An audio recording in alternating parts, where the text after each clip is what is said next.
الذي نور قلوب العارفين بنور معرفته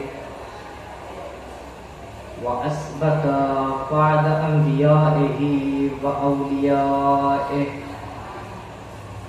بقصص الأنبياء والمرسلين وأكمل إيمان المسلمين والمؤمنين بولاية علي أمير المؤمنين علي بن أبي طالب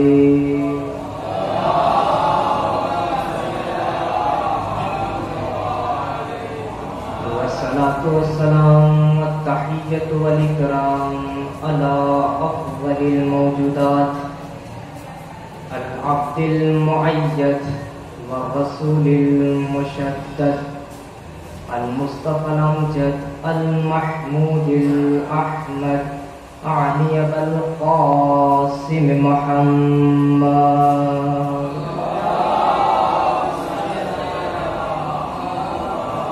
وعلى روحه ونفسه وسحره ووسيه سيد الأتقياء والأسقياء مولى الموالي إمام المتقين يعصوب الدين علي بن أبي طالب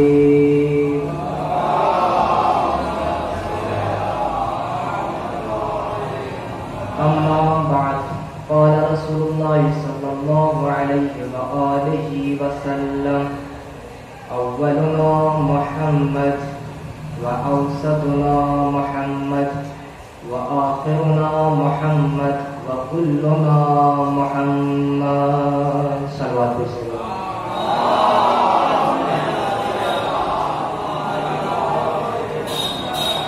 سامعین محترم، معزز سامعین کرام،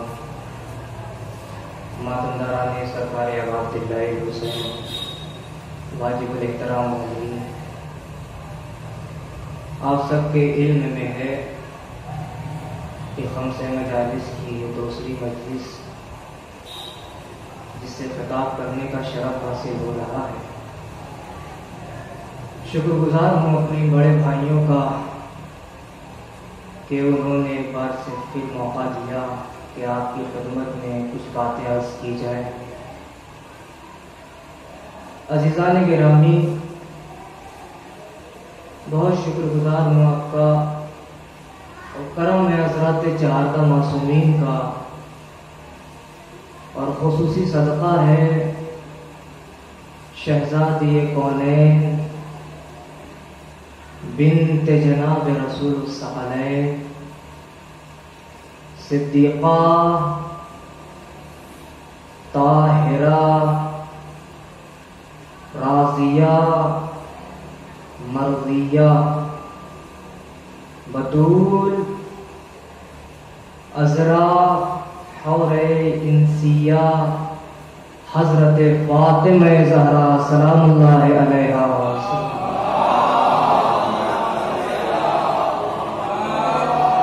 بی بی کی نالین پاک سے لگی ہوئی گرد کے ذروں کا تصدق ہے کہ کاتب تقدیر نے روز ازل سے ہماری دھڑکنوں پہ علی اور دلوں کا محمد اور سینوں کا حسین اور بازوؤں پہ عباس لکھ دیا. اور اس خدا کا لاکھ لاکھ شکر ہے کہ اس نے ہم جیسے حقیر بندوں کو، اب یہیں سے آپ کی توجہ چاہتا ہوں، اس خدا کا لاکھ لاکھ شکر ہے کہ اس نے ہم جیسے گناہگار بندوں کو بحیثیت فرش عزا عرش پہ بٹھا دیا. بحیثیت فرش عزا عرش پہ بٹھا دیا. عزیزان گرامی، اب آئیے اس حدیث کی طرف چلتا ہوں جس کی تلاوت کرنے کا شرف حاصل کیا. حضور فرماتے ہیں کہ اولنا محمد واوسطنا محمد وآخرنا محمد وکلنا محمد. ہمارا پہلا بھی محمد ہے، ہمارا درمیانی بھی محمد ہے، ہمارا آخر بھی محمد ہے، ہم سب کے سب محمد ہیں. چھٹے امام کی خدمت میں ایک شخص آیا اور آنے کے بعد کہتا ہے جبنا رسول اللہ آپ کے جد امجد نے فرمایا کہ ہمارا پہلا بھی محمد، ہمارا درمیانی بھی محمد اور ہمارا آخر بھی محمد، ہم سب کے سب محمد ہیں۔ امام نے کہا جی۔ پھر اس نے کہا کہ مولا آپ کے جد امجد یہ بھی فرما سکتے تھے کہ ہمارا پہلا بھی علی، اول بھی علی، درمیانی بھی علی اور آخر بھی علی، ہم سب کے سب علی۔ تو عجب نہیں مولا نے جواب دیا ہو کہ جب دنیا والوں سے ایک علی برداشت نہیں ہو رہا تو یہ 12 کے 12 کیسے برداشت ہوں گے؟ جب دنیا والوں سے ایک علی برداشت نہیں ہو پا رہا ہے تو یہ 12 کے 12 علی کیسے برداشت ہوں گے؟ عزیزان گرامی، کون علی ہے؟ علی کے فضائل اتنے ہیں جس کے لیے یہ ہو کہ تمام سمندر سیاہی بن جائے اور تمام درخت قلم بن جائے تو بھی کوئی علی کی فضیلت کو نہیں لکھ سکتا، علی کی فضیلت کو کوئی نہیں لکھ سکتا۔ اور حضور فرماتے ہیں، ہم کیا حضور فرماتے ہیں کہ علی کے فضائل کا علم اللہ کو ہے اور وہ اللہ کے پاس محفوظ ہے، ہم علی کی فضیلت کو نہیں بیان کرتے۔ یہ جو آپ سن رہے ہیں یہ تو ٹوٹے پھوٹے الفاظ ہیں جو آپ سن رہے ہیں۔ حضور فرماتے ہیں کہ علی کا علم اللہ کو ہے۔ کون علی؟ وہ علی جو باب مدینۃ العلم ہے۔ کون علی؟ وہ علی جو نون والقلم ہے۔ علی دین کا عالم ہے، علی راہ عطا قدم ہے، علی صراط مستقیم ہے، علی قلب سلیم ہے، علی باب نسیم ہے، علی اسلام کا تر ہے، علی شاہ زمن، علی علم کی کرن، علی پائیدار حلقہ، علی مسلموں کا خدا۔ جب کسی نے علی کے فضائل پڑھنا شروع کیے تو کسی نے روک کر کے کہا کہ کب تک علی کے فضائل پڑھتے رہو گے؟ وہ کہتا ہے کہ مجھ سے کیا پوچھتا ہے، جا قبر کھود اور قبر کھود کے شاہی کا شانہ ہلا کے پوچھ، مرتے مر گیا نہ پہچان سکا کہ میرا رب علی ہے یا جلیل ہے۔ جا قبر کھود اور قبر کھود کے شاہی کا شانہ ہلا کے پوچھ، مرتے مر گیا نہ پہچان سکا کہ میرا رب علی ہے یا جلی ہے۔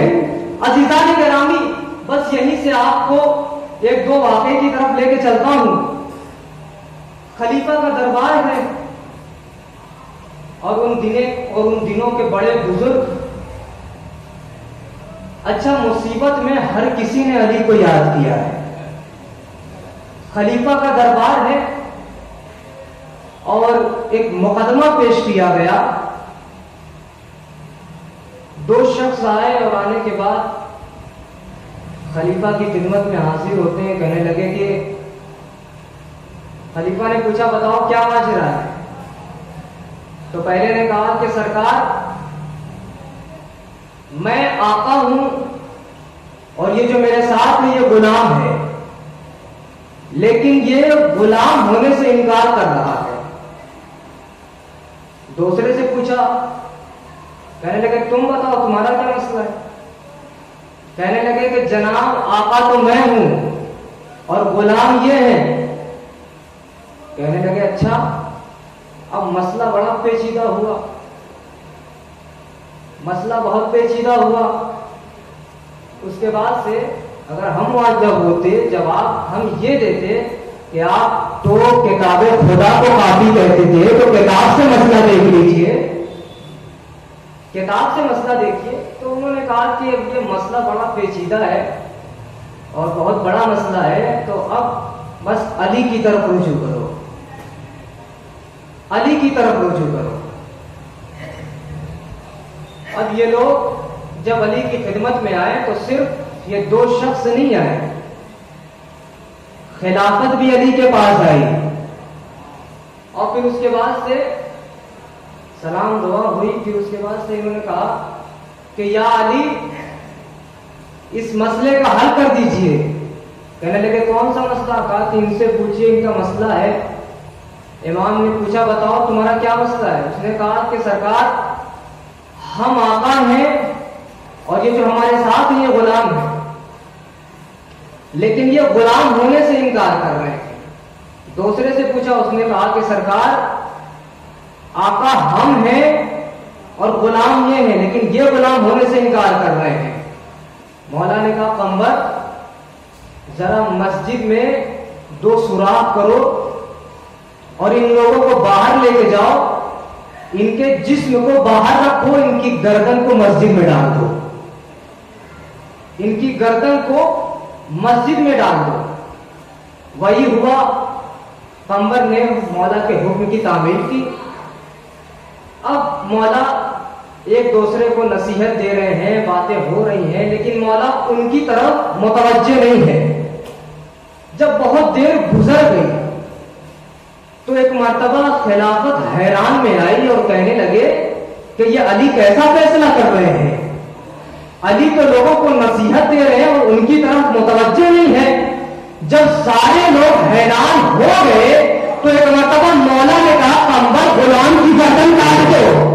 جیسے ہی یہ جملہ غلام نے سنا، ایک مرتبہ اس نے اپنی گردن کو نکال لیا اور پھر خلافت بول پڑی کہ اگر علی نہ ہوتے تو میں ہلاک ہو جاتا، اگر علی نہ ہوتے تو میں ہلاک ہو جاتا۔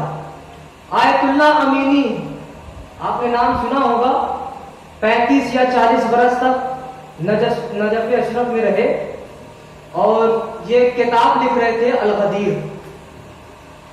جب یہ لکھ رہے تھے کتاب تو انہوں نے پوری دنیا کا سفر کیا، پوری لائبریریاں میں گئے، لکھنؤ کی لائبریریاں، مصر کی لائبریری، ہر جگہ پہ گئے، اور خود ہی بیان کرتے ہیں کہ جب میں مصر پہنچا ہوں جامعۃ الازہر تو کہتے ہیں کہ مفتی اعظم کو سمجھتے ہیں؟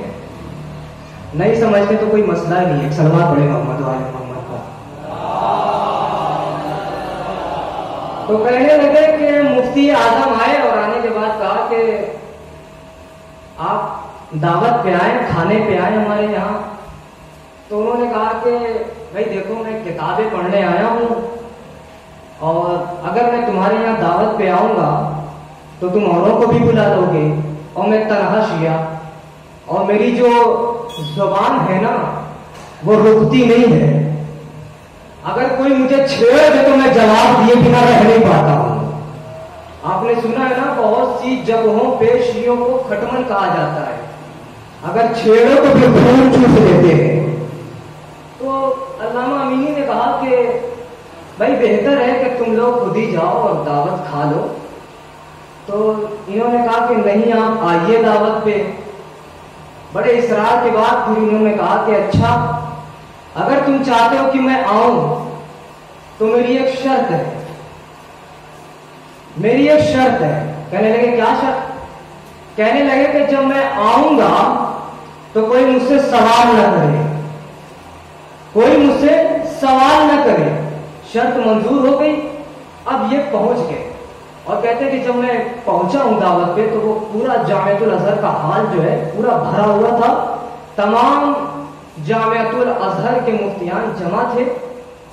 بس اتنے میں جب ظاہر سی بات ہے جب گئے تو امامہ قبا میں جب پہنچے ہیں تو اتنے میں ایک مفتی آیا اور آنے کے بعد کہتا آقا ایک سوال ہے، آقا ایک سوال ہے، یہ بتائیے کہ علی افضل تھے یا وہ؟ علی افضل تھے یا وہ؟ اب یہ فوراً مفتی اعظم کی طرف مخاطب ہوئے، کہنے لگے کہ دیکھو میں نے پہلے ہی کہا تھا کہ کوئی سوال نہیں کرے گا، کوئی سوال نہیں کرے گا۔ تو مفتی اعظم نے کہا کہ اب جب سوال آ گیا ہے تو جواب دے دیجئے۔ کہنے لگے سوچ لو، سوچ کے بولو۔ کہنے لگا سرکار اب جب سوال سامنے ہے تو بس جواب دے دیجئے۔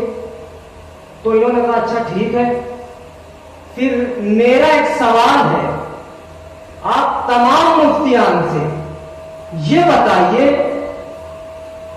کہ یہ حدیث رسول کی صحیح السند ہے یا نہیں؟ کون سی حدیث؟ کہا کہ جو بھی اپنے زمانے کے امام کی معرفت حاصل کیے بغیر مر جاتا ہے تو وہ جاہلیت کی موت مرتا ہے۔ کہا کہ یہ حدیث صحیح السند ہے کہ نہیں؟ کہا کہ بس ایک جواب دیجئے، اگر صحیح ہے تو کہیے کہ ہاں صحیح ہے، اور اگر صحیح نہیں ہے تو کہیے نہیں صحیح نہیں ہے۔ پہلے سے پوچھا یہ حدیث صحیح ہے؟ اس نے کہا جی صحیح ہے۔